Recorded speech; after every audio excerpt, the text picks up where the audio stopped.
చంద్రబాబు నాయుడు గారు స్పష్టంగా చెప్పారు. అదేంటో మన రాష్ట్రం యొక్క దౌర్భాగ్యం. ఆ రోజు రాజశేఖర్ రెడ్డికి కానీ ఈరోజు జగన్మోహన్ రెడ్డి కానీ మన రాష్ట్రం మీద, మన రాష్ట్రంలో ఉన్న దేవుళ్ళ మీద ఒక కక్ష కట్టుకున్నారు. ఎందుకంత పగ? దేవుళ్ళ మీద మీకు ఎందుకంత పగ?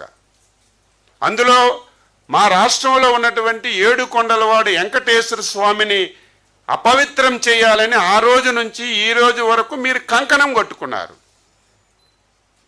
అందులో భాగంగా నీ తండ్రి ముఖ్యమంత్రిగా శాసనసభలో వెంకటేశ్వర స్వామికి 7 కొండలు అవసరం లేదు, 5 కొండలు అని చెప్పి నిండు శాసనసభలో మాట్లాడితే, ఆ సందర్భంలో అపోజిషన్ లీడర్గా నేను వెంకటేశ్వర స్వామికి భక్తుణ్ణి, ఆ ప్రాంతంలో వెంకటేశ్వర స్వామి పాదాల చెందన పెరిగిన వాడిని, వెంకటేశ్వర స్వామికి ఎవరు అపవిత్రం చేసినా సరే ఎవరికి మంచి జరగదు, మేలు జరగదు అని చెప్పి మాట్లాడినటువంటి మాటలు అని చెప్పి తెలియజేస్తున్నాను. దాన్ని వక్రీకరించి నిన్న మాట్లాడాడు. ఇంతెందుకు, రాజశేఖర్ రెడ్డి చావుని ఒక నెల రోజుల ముందే నేను ఇదే ప్లేస్లో పాత్రికేయుల సమావేశంలో చెప్పాను. రాజశేఖర్ రెడ్డి యొక్క మరణంలో అనుమానాలున్నాయి. ఇందులో జగన్మోహన్ రెడ్డి గారి యొక్క పాత్ర ఉంది అని చెప్పి ఆ రోజు ఉన్నటువంటి కాంగ్రెస్ నాయకులందరూ మాట్లాడారు. ఆ రోజు బొత్స సత్యబాబు గారు కూడా మాట్లాడారు. నేను మాట్లాడితే ఆయన ఏడ్చాడు. ఎందుకు ఏడ్చాడో నాకు ఈ రోజుకి అర్థం కావడం లేదు. నేనేం తప్పు మాట్లాడానా?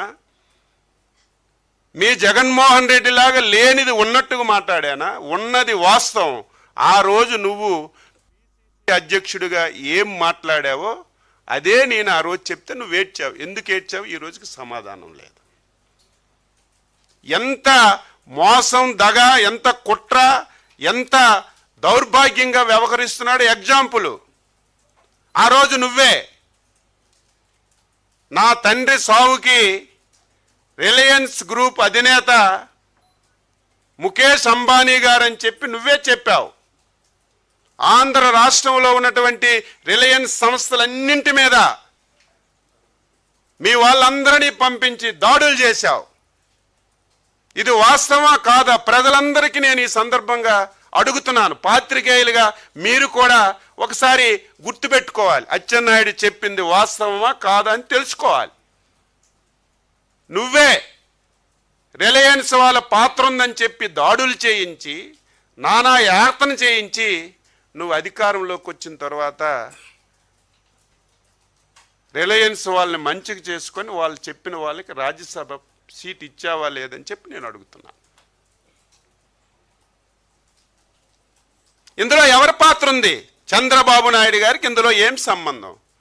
దీనికి కర్మ, కర్త, క్రియ నువ్వే. ఏం జరిగిందో నువ్వే చెప్పాలి. బాధ్యులు ఎవరో నువ్వే చెప్పాలి.